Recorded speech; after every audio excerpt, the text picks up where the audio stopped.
Hey there and welcome back to NBA 2K18's My League mode with the Louisville Legionnaires. My name is Pete and today we complete not only the All-Star weekend, but we will also move past the contract extension deadline and play our first games in March, the second to last month of the NBA season. Now, if you have missed the last episode, then as usual you can find that linked on the right side of the screen. And for today's episode, let's begin with the most prestigious event of the All-Star weekend, the All-Star game on Sunday night.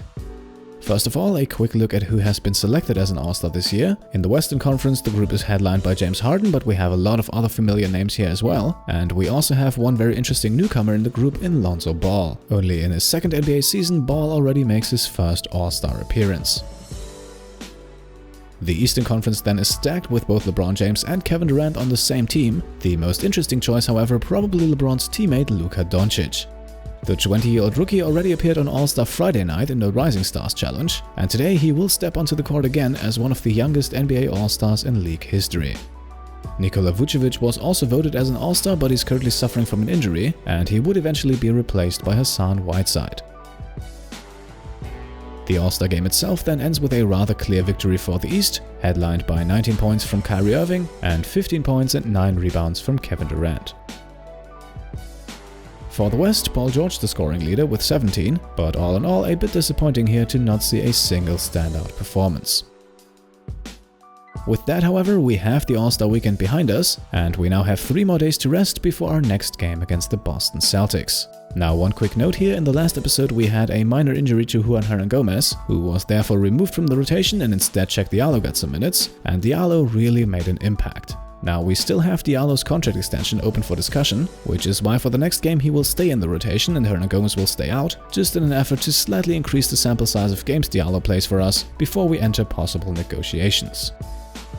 Now, the game against the Celtics then was a blowout at home as we lose 115-86, and fresh off of his All-Star game victory, Kyrie Irving leads his team to success once more, dropping 27 points to go along with 6 rebounds, 4 assists and 2 steals. For us, Kyle Kuzma led the way with 15 points and 8 rebounds, followed by Bryce Johnson with 13 points and 8 rebounds, while we also did have a few other guys score in double figures, including Cheick Diallo, but none of the performances here were overly exciting. And this brings us now 1 day shy of the contract extension deadline. And yes, I have decided to offer an extension to Diallo. In our first season, he actually was a vital part of the rotation, playing all 82 games, and while his appearances have been drastically reduced this year, whenever he does get a chance, he delivers. Over this 5-game stretch where he replaced Hernangomez, Diallo averaged 8.5 points and 8 rebounds in not even 21 minutes per night. Per 36 minutes, this averages out to 15 points and 14 rebounds per game, and putting up those numbers at the young age of 22 is well worth an extension in my opinion. And even though Diallo only played 8 games this season so far and started none of them, I have a good feeling that for this last part of the season we are going to see a bit more from him.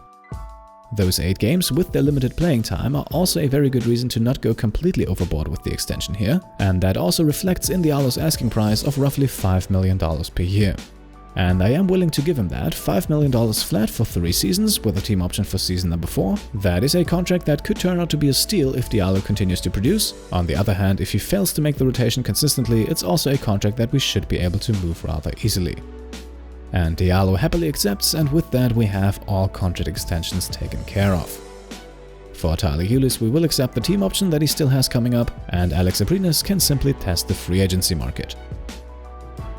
And with that, the contract extension deadline is now also behind us, but before we move on, let's actually have a quick look at a few high-profile players who did not sign an extension, and who will now instead test the free agency market, albeit most of them as restricted free agents. The names include, for example, Timberwolves big man Karl Anthony Towns, which is very interesting because a few spots below from him you can see that Jimmy Butler is also going to become a free agent, so the upcoming offseason shapes up to be a very important one for Minnesota.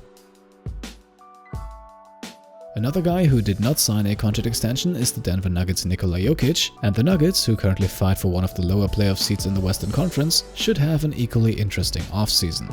For them, getting the finances to work will be the big issue, as they do have a bit of cap space going into the offseason, but they also have a $30.5 million team option on Paul Millsap, plus Emmanuel Mudiay, or a point guard with a comparable skill set, will also need a new contract, and I think it's safe to say that Nikola Jokic will demand max money as well.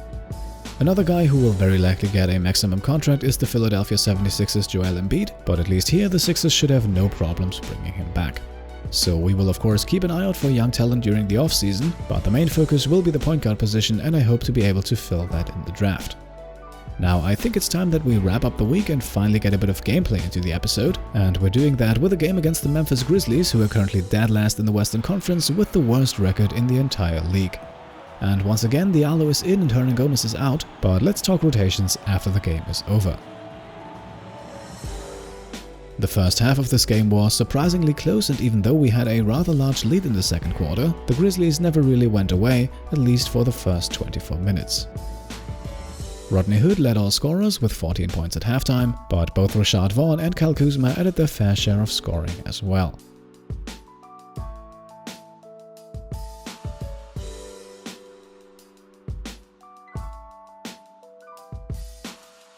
In the second half then, things started to go a bit more our way, as both Rodney Hood and also Cheick Diallo were really strong here, building a 9-point lead for the Legionnaires to finish the third quarter, and eventually also securing a 15-point victory at home. Rodney Hood scored a game and I believe also a season-high 33 points, although his shooting numbers with 11 of 29 as usual not overly effective. Cheick Diallo then once again showed that he belongs and deserves playing time, putting up 18 points, 9 rebounds, 4 assists and 3 blocks in only 21 minutes, and shooting a very efficient 8 of 9 from the free throw line. In my opinion, over these last few games he has more than earned himself a regular spot in the rotation with about 15 to 20 minutes a night, but we'll talk about that in a moment.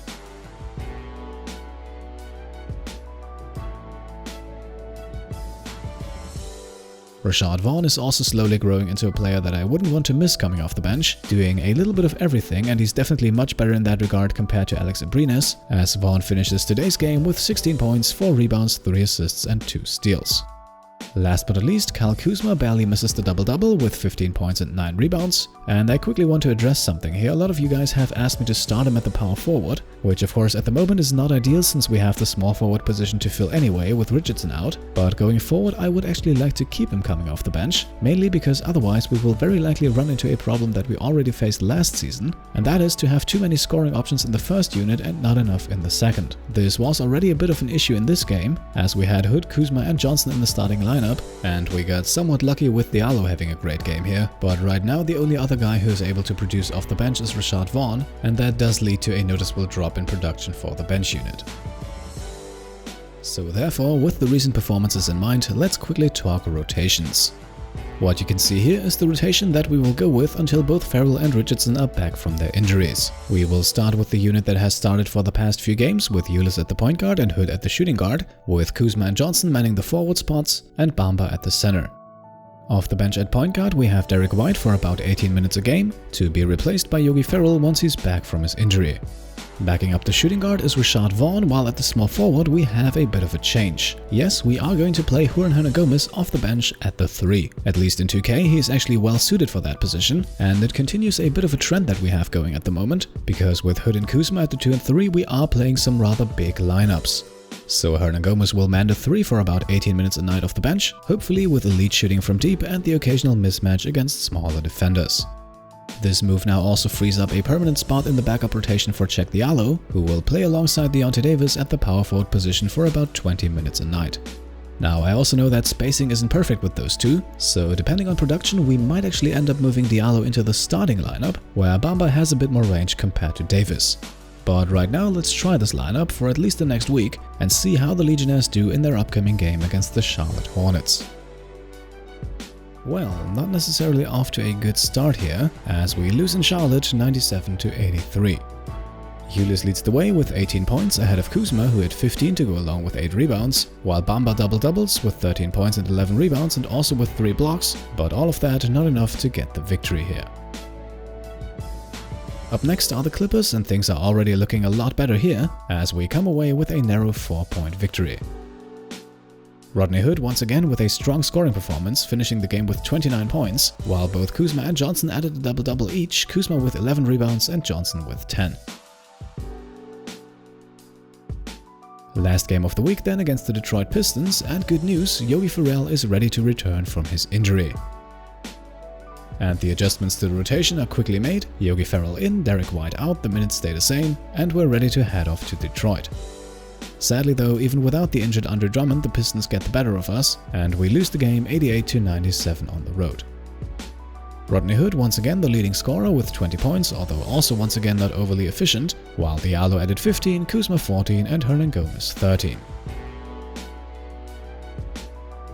Another week begins and once again we receive fantastic news. After being sidelined with a broken leg for quite a while, Josh Richardson is ready to go again, and of course we want to insert him back into the rotation immediately. However, now we have to juggle minutes a bit.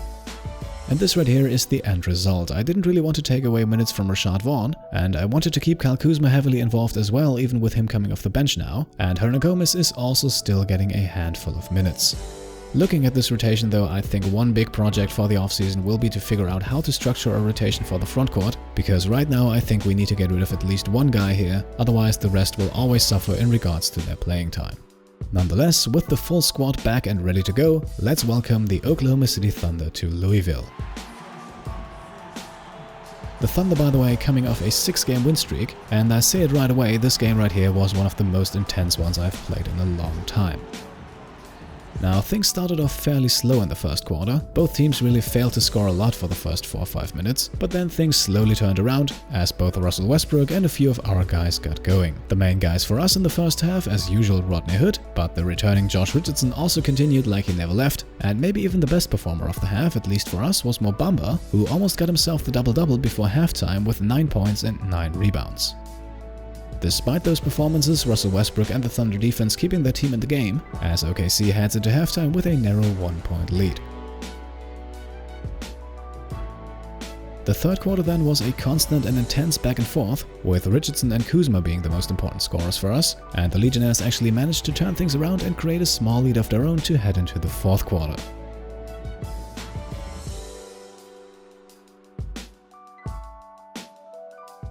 That fourth quarter then would once again be incredibly intense. Russell Westbrook just couldn't miss on his way to 46 points, but clutch defense and 2 or 3 very important baskets by Rodney Hood sealed the game, and we end the Thunder win streak with a 112-108 victory.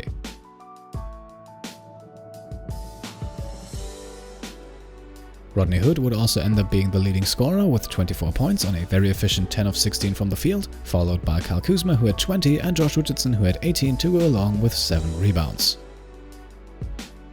And as expected, Mo Bamba would eventually get the double-double, finishing the game with 18 points and 12 rebounds, while Ulis came up big in the fourth quarter but barely missed the double-double with 17 points and 9 assists. In the end though, you can see it here, a tremendous scoring effort by those 5 guys, resulting in a well-deserved victory. 2 more games to wrap up the week, one against the Rockets and one against the Magic, and against the Rockets we once again win a nail-biter, 106-104 on the road, sadly though with Ulis suffering an injury. He will now be out of action for 2 to 4 weeks with a left hand fracture, which is very unfortunate at this point in the season because he was doing very well lately. The changes to the rotation are once again very straightforward here. Yogi Ferrell will take Ulis' spot as the starting point guard, and Derek White mans the backup. Without Ulis though, the team falls short in Orlando, 108-100, even despite a tremendous performance from Josh Richardson, who scored 27 points to go along with 7 rebounds and 3 steals in 31 minutes. Next week, 2 more games, and I think we can quickly get those over with as well. Against Indiana, we lose again, this time 98-82, with Josh Richardson once again leading the team in scoring with 21 points. The rest of the team, however, remains rather disappointing. We then also suffer the same fate against Portland, who beat us comfortably 109-91, and apart from Hood's 19 points, Derek White's 16 points and Yogi Ferrell's 9 points with 9 assists, no one else really stood out. And that already concludes game number 70 of the regular season. Now sadly we wrap up the episode on a 3-game losing streak, but, and this is a lot more than I had expected, only 2 spots shy of a playoff seed. Now with only 12 games left, I'm not quite convinced we have a shot at getting that spot, but in their second season it is nice to see the Legionnaires already hovering around there, and if we can maybe not lose too many games even with Ulis out, then making the playoffs in the next season should be a realistic target. Just as a comparison, here are the standings out west, where the Houston Rockets, as the first team in the league, have already clinched a playoff seat, and very interestingly, the Las Vegas Aces are in the exact same spot that we occupy in the East, although their chances at making the playoffs are even lower than ours. And so with that, we are getting very close to the end of the regular season. Only 12 more games to go until the playoffs start, and even though we will very likely not participate, this means that we can already shift a small portion of our focus towards the off-season. So, in the next episode we will wrap up the regular season. Until then, leave a thumbs up if you liked the episode, and of course, if you want to support the channel, then feel free to subscribe. Thank you all for watching, and I'll see you next time. Cheers!